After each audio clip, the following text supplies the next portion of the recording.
Honesty is like one of the key biggest things. And especially if you're talking about, healing trauma, healing addiction, one of these hallmarks of these things of trauma and addiction is self-denial. That's against healing.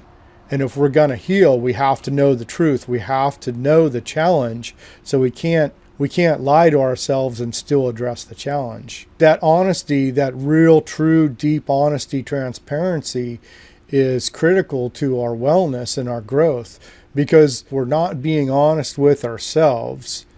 We're not able to take in to ourselves. Our foundation can't be a lie. And if we look at it on a linear concept where we're lying to ourselves, well, that's building ourselves for the future. If we're lying to ourselves now, those are the tracks we're laying for our future. And we're going to have to go back and undo that. And so people aren't able to connect to their growth because they're so infiltrated with ego. When people say, talk about ego, the real catch is that it's a false identity. It's something other than our authentic self that we've made a lot of times, with no, ill intent, but just as a survival mechanism. People build a false persona under the delusion that that's going to help them deal with the average society.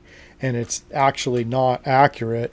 But then people are so used to basically lying to themselves that that's where their energy is going. So they're stacking their energy on top of a lie. Our authentic self is where our energy needs to go.